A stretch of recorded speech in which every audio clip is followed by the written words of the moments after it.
Bismillahirrahmanirrahim. Alhamdulillah wa sallallahu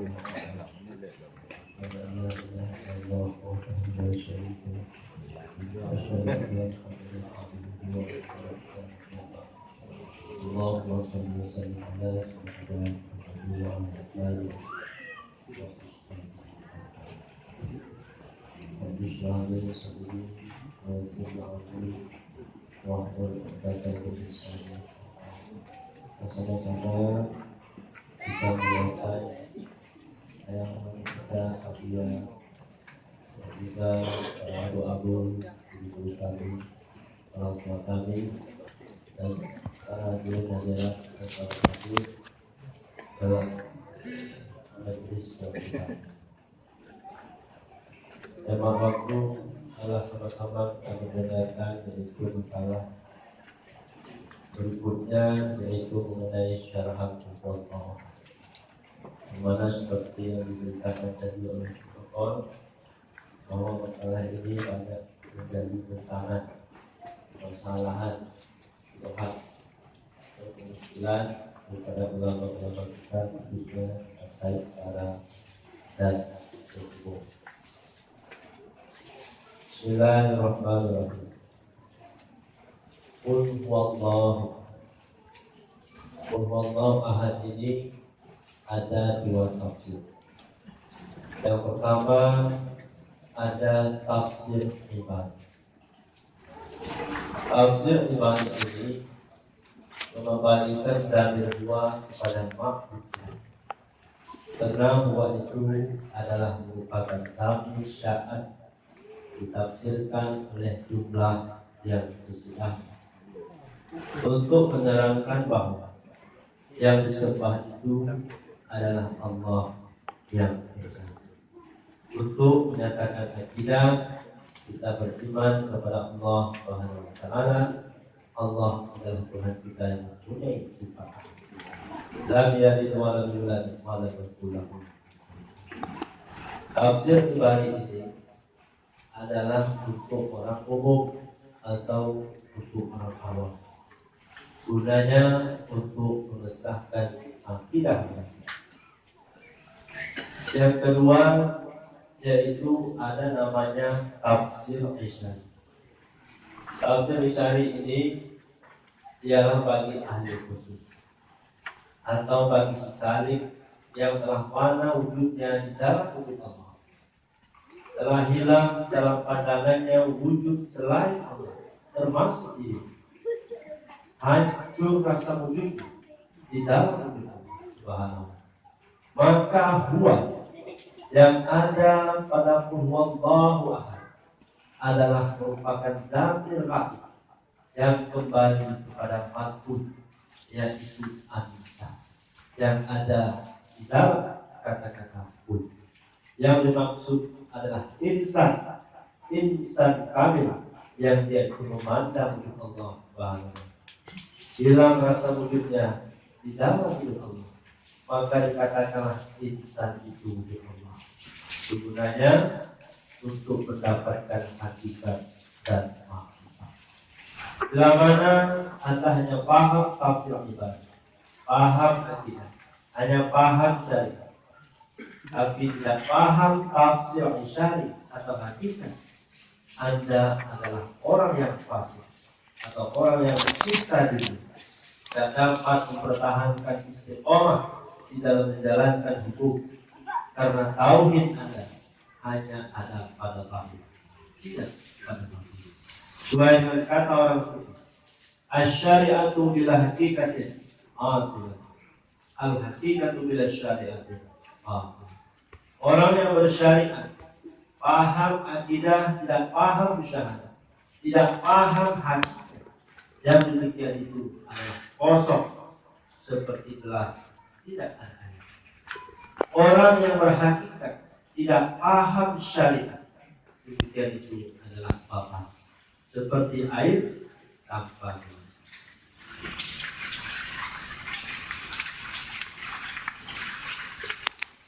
Para hadirin Bapak sekalian yang kami muliakan, berikut ada penjelasan dari beberapa ucapan Syekh Abdul Karim Al-Jili. Bismillahirrahmanirrahim. Di dalam kitab Tuhfatul Salah mengatakan bahwa telah berkata oleh musannif di dalam kitab Insan Kamil 1, beliau mengatakan yaitu Allah Rabbun Muhammad Abdul. Ini pada syariat. Syariat adalah ibarat daripada perintah dan larangan bagi insan kamil atau bagi orang yang sempurna iman, yang menganggap bahwa menjunjung tinggi perintah dan larangan adalah sebagai hamba atau budak.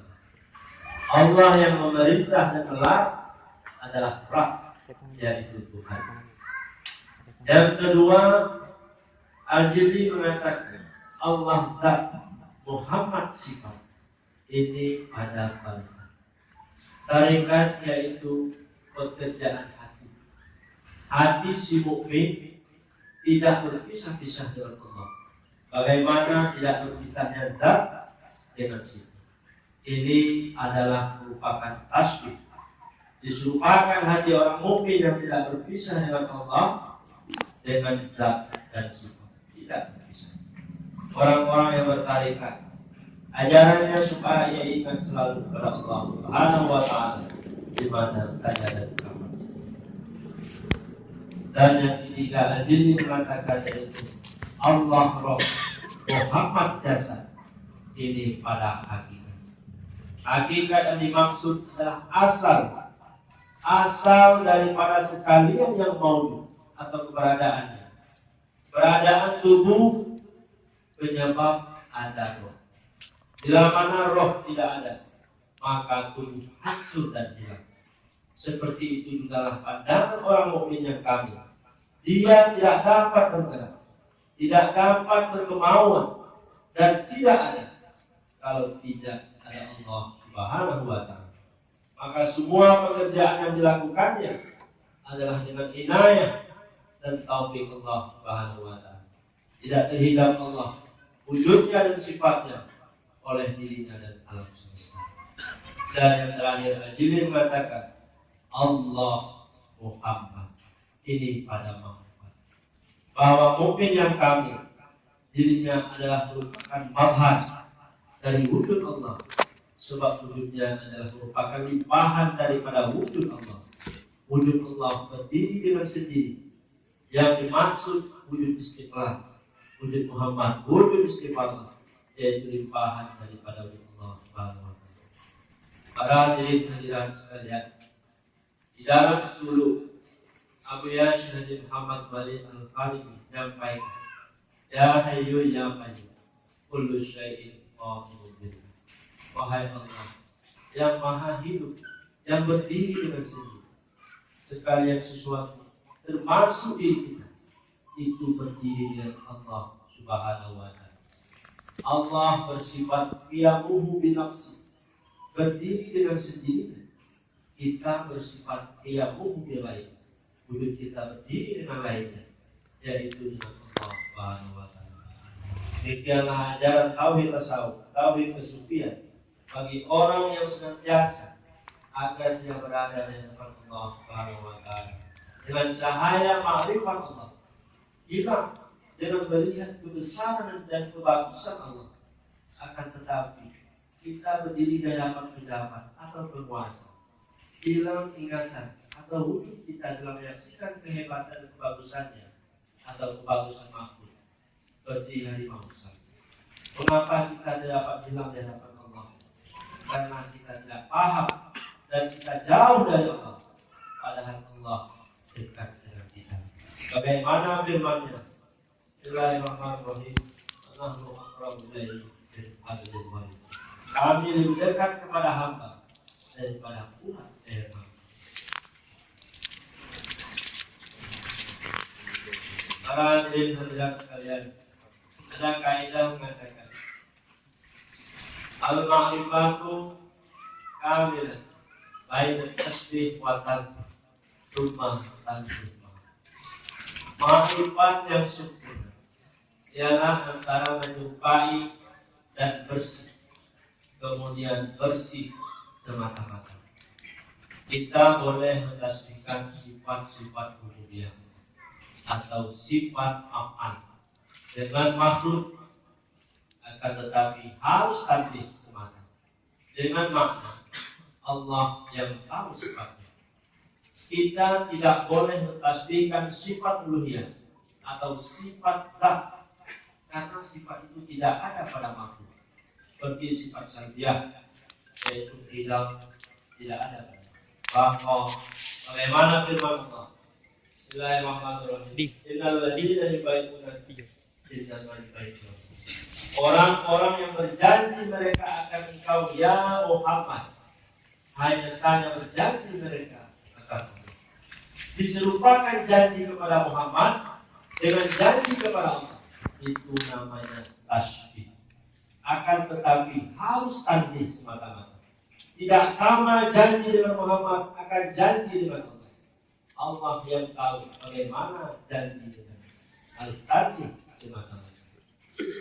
Para hadirin hadirat sekalian, kami dari Majelis Pengkajian Tauhid Tasawuf tidak mengajarkan kitab insan kami, tetapi kami hanya menghargai Syekh Abdul Qadir Al-Jilani yang arif billah, keturunan daripada Syekh Abdul Qadir Al-Jailani, yang mana Abdul Qadir Al-Jilani ini hidup pada tahun 767 Hijriah atau 1365 Masehi, yang telah diakui oleh dunia Islam sampai sekarang ini.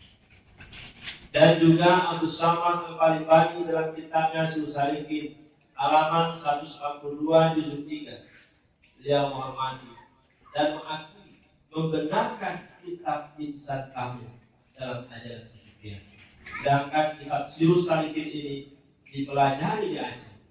Mungkin barangkali ulama-ulama MPU tidak pernah melihat kitab ini. Kalau belum ada, nanti akan saya bawa, saya akan berikan cuma-cuma. Demikianlah supaya dapat dimaklumi. Catatan, penjelasan ini pada awalnya dijelaskan karena ada pernyataan pertanyaan dari wartawan majalah Sang Hidayah Teguh Fahmi Allah Taala. Maaf segala kekurangan. Assalamualaikum warahmatullahi wabarakatuh. Waalaikumsalam. Dan saya juga menyampaikan riwayat daripada Bismillahirrahmanirrahim. Abuya Syekh Haji Amran Wali Al-Khalid. Beliau ini lahir pada tanggal 21 Agustus 1947 di Desa Pau, Pelabuhan Haji Aceh Selatan. Beliau salah seorang daripada anak Abuya Syekh Muhammad Wali Al-Khalid yang hidup dari tahun 1917 sampai 1960, yang terkenal sebagai ulama karismatik di Aceh dan Sumatera Barat. Banyak murid-murid beliau yang menjadi ulama di Aceh dan juga di Sumatera Barat, antara lain Abu Tubib, Abu Dawud Somsali sebagai ketua mufti MPU Aceh dan pimpinan Pondok Pesantren Darussalam Langgari Aceh Jember, dan ulama-ulama yang lainnya di Aceh dan Sumatera Barat. Abuya Syekh Haji Amran Wali sejak kecil belajar beliau pada orang tuanya pada umur 10 tahun. Beliau telah masuk tarekat Naqsyabandiyah bersama dengan abangnya Jamaluddin Wali. Beliau ini belajar berbagai ilmu pengetahuan agama pada orang tuanya dan guru-guru di pesantren Darussalam melakukannya seperti ilmu fikih, tauhid, tasawuf, fikih, mantiq, bayan, tafsir, hadis, dan lain-lain sebagainya. Pada umur beliau 23 tahun beliau telah memimpin pesantren peninggalan ayah beliau Darussalam Al-Quran Haji sampai sekarang, dan juga pondok pesantren Darul Ihsan dan pondok pesantren Ilahiyah Bilawah di Blang ini. Saya ulang, pondok pesantren Bilawah di Blang ini. Yang murid-murid beliau juga ribuan yang datang dari berbagai daerah, baik dari Aceh dan luar Aceh. Beliau juga membuat majelis pengkajian tauhid tasawuf di berbagai daerah, baik kecamatan, kabupaten, provinsi, hampir di seluruh Aceh. Sumatera Barat, Sumatera Utara, Jakarta, Manado, Gorontalo, dan juga kadang-kadang ke negeri jiran Malaysia. Beliau ini sangat mencintai ilmu tasawuf, kespirit, kesufian, sehingga telah membuat seminar tingkat Asia yang dihadiri oleh ulama-ulama luar negeri, termasuk Turki, China, Filipina, Thailand, Kamboja, Brunei Darussalam, Malaysia, dan Singapura. Seminar ini telah diadakan 4 kali. Yang pertama yaitu di Melabu tahun 2010, yang kedua Selangor, Malaysia tahun 2012, yang ketiga di Blang Pidi Abdiyah tahun 2014, yang keempat di Sibinong, itu yang terakhir kemarin, Bogor tahun 2016, dan akan direncanakan di Banda Aceh tahun 2018. Tidak ada kepedulian ulama Aceh, tidak ada kepedulian ulama Aceh sebagaimana beliau terhadap agama dan masyarakat Islam, sehingga oleh pimpinan surat kabar waspada memberi penghargaan kepada beliau sebagai tokoh waspada pada tahun 2016 yang ditinjau dari segi dedikasi ataupun dari pengabdian atau kepedulian beliau kepada umat. Ada kelompok dari anggota MPU Aceh dan masyarakat Aceh seperti di Blang Pidi, seperti di Pidi, sebagian kecil Lok Semawai dan Aceh Timur menentang dan menuduh Abu Syekh Haji Amran Wali menyesatkan umat dan meresahkan umat Islam. Seperti MPU Aceh ini.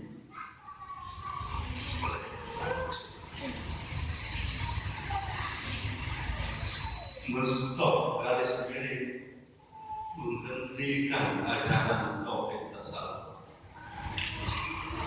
Dianggap ajaran ini membawa kepada kemurtadan. Mereka menyandarkan tuduhan ini pada Abuya Jamaluddin Wali, Abuya Muhyiddin Wali, Abu Tumim, dan Abu Dawud. Maksudnya ini Abu Dawud Samsami.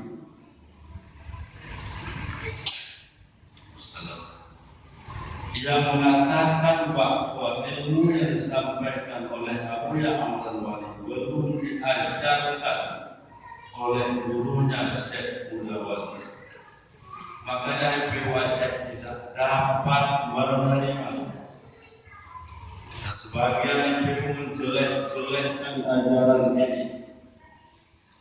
Ketahuilah bahwa kebanyakan dari murid-murid Abuya Syekh Qudawali belum dapat memahami ilmu kesufian pada guru mereka. Sebab mereka belajar hanya ilmu fikih, tauhid kalam, usul fikih, dan ilmu lain. Tempat mereka menimba ilmu pada guru mereka Syekh Qudawali. Mereka inilah tidak pernah bersuluk dan mendengarkan, sering memahami yang disampaikan oleh Abuya Syekh Qudawali Al-Khalili di dalam suluk wujud diri kota setan, penghancurnya itu adalah hidayah Rabbi. Maknanya ialah kita senantiasa bermusyahadah dengan Allah untuk menghilangkan wujud diri, kembali kepada wujud diri kita kepada Allah, yaitu asal daripada sekalian yang mulia. Maka inilah yang dimaksud oleh Abdul Karim Al-Jili, mengembalikan dhamir huwa kepada insan kamil dalam surat Al-Ikhlas. Orang-orang yang bersuluk, yang telah sampai pada maqam fana, tidak ada lagi ingatan pada dirinya lagi. Kalau orang yang bersuluk yang telah sampai pada maqam fana, tidak ada ingatan pada dirinya lagi. Wujudnya kembali kepada wujud Allah. Garis miring, wujud mahal, dirinya ada mahal. Berarti tidak ada semata-mata. Dia tidak bersama dirinya, tapi bersama Allah pada maqam bapa. Sebab dia berpisah dengan Allah. Kalau teringat wujudnya dan dia berkumpul dengan Allah, di masa hilang wujudnya. Ini adalah ajaran kesufian. Kalau ada murid-murid daripada Abuya Syekh Qudawali mengatakan bahwa ilmu ini tidak diajarkan oleh gurunya, karena mereka tidak bersuluk dengan gurunya sampai pada maqam fana, dan bapak adalah ilmu kesufian, dalam ilmu kesufian. Tulisan ini diperbuat supaya dapat dimaklumi oleh seluruh MPU yang ada di Aceh dan ulama-ulama pesantren yang mendakwakan dirinya murid Abuya Syekh Qudawali Al-Khalili. Beliau Abuya Syekh Qudawali Al-Khalili tidak senang akan dakwahan daripada mereka ini, baik MPU dan ulama Jaya, yang mengatakan sebagai murid yang baik daripada ayah beliau, karena beliau lebih dekat kepada almarhum Syekh Qudawali. Beliau dan pemimpin pesantren Darussalam dan Darul Ihsan peninggalan almarhum sampai sekarang. Mereka belum dapat memahami siapa Abuya Muhammad Wali yang sebenarnya. Jangan meninjau gurunya sebahagian, tidak secara keseluruhan. Sebab Abuya Syekh Qudawali menamakan dirinya Syekh Muhammad Wali Al-Khalili Al-Ash'ari Al-Iqtiqadan wa Syafi'i Mazhaban wa Naqsyabandiyah. Masyarakat, adakah paham Anda bahwa tarikat itu menyampaikan kita kepada hakikat dan ma'rifat? Adakah paham Anda bahwa tarikat itu menyampaikan menyampaikan kepada kita kepada hakikat dan makrifat. Fana dalam ahaditsah, yaitu hilang wujud diri, dapat memakrifat menurut ilmu kesufian. Apakah murid daripada Abu Yasin Mudawari memahami tarekat dan tujuan tarekat, yaitu hakikat dan makrifat? Jadi hilang wujud diri dalam pandangan si alif atau insan kamil. Kalau tidak paham, tanyakan pada ahli. Jangan menyalahkan ajaran kesucian. Demikianlah agar MPU dan ulama serta masyarakat di Aceh dapat memaklumi. Tertanda Abuya Muda Muslim Khas, pimpinan Pondok Pesantren Darussalam Melabu Aceh Barat. Melabu hingga 25 September 2020. Jamaah sekalian, sepintas kita sudah mendengar riwayat daripada Abuya kita bersama. Ada sebahagian karena mereka sesuai dengan penjelasan sini, abu-abu ataupun tengku-tengku yang tidak menerima karena lupa kepada asal. Kalau mereka ingat, mereka berkaji pada Abuya Syekh Mudawari sebagai beradab, maka lebih-lebih lagi beradab kepada keturunan Abuya. Salah satunya mereka menghilangkan adab, tidak ada hikmat kepada silsilah daripada keturunan Abuya Syekh Mudawari.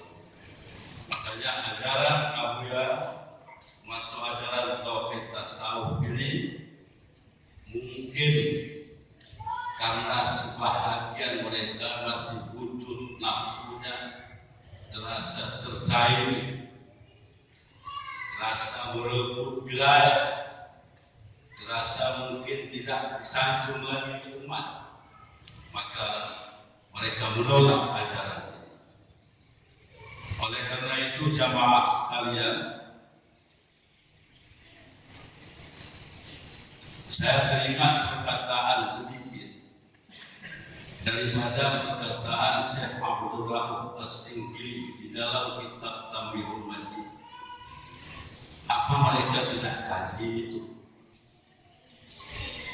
Jangan pernah kamu menyesatkan orang lain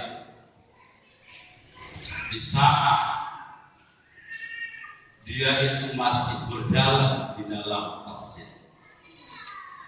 Kalau kamu menyesatkan orang lain yang dia itu masih berjalan di dalam tafsir, ada tafsirnya, maka hakikatnya diri kamulah yang lebih sesat.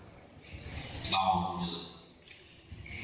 Maka hakikatnya diri kamulah yang lebih sesat. Itu termasuk perkataan Nabi Sallallahu Alaihi Wasallam. Bukan Abuya tidak mengajarkan ilmu ini kepada anandanya yang mulia, Abuya kita bersama. Tapi mereka sendiri betul tidak memahami dalam ilmu tarekat, dalam ilmu suluk. Bahkan Abuya sempat bilang mereka tidak suluk. Dengan jelas berarti mereka tidak paham tentang hakikat ilmu suluk itu dan tidak pernah belajar ilmu ini kepada Abuya. Kalau Abuya tidak mengajarkan ilmu ini, toh apa kitab Tanwiru? Apa mereka nak baca kitab Abuya Tanwiru itu sebahagian, dan ada kitab-kitab yang lain. Maka oleh karena itu demikian jamaah sekalian, jangan terkecoh dengan fitnah isu-isu yang menjelekkan Abuya kita bersama. Hakikatnya inilah dakwah yang paling sempurna. Di antara sekalian dakwah yang yang dibawa oleh ulama-ulama, abu-abu, tengkutuk, inilah hakikat dakwah yang paling sempurna. Karena dakwah ini untuk meningkatkan keimanan saya, untuk meningkatkan keyakinan saya, supaya kita merasakan kebersamaan dengan Allah, dan supaya kita bisa berkasih sayang sesama. Dakwah inilah untuk meningkatkan kepatuhan, ketaatan kita kepada Allah dan Rasulnya. Maka oleh karenanya, jamaah sekalian, jangan pernah kita membawa kepada buruk sangka ataupun buruk zan kita dengan sebab perkataan orang sebahagian segelintir orang yang tidak menerima MPJJ. Maka baik-baik sangkalah jemaah sekalian, kalau kita tidak ada khidmah kepada anak Abuya Syekh Muhammad Wali Al-Qadim, itu hakikatnya kita tidak ada akhlak, tidak ada akhlak pada asal. Demikian, insyaallah lebih kurang minta maaf. Assalamualaikum warahmatullahi wabarakatuh.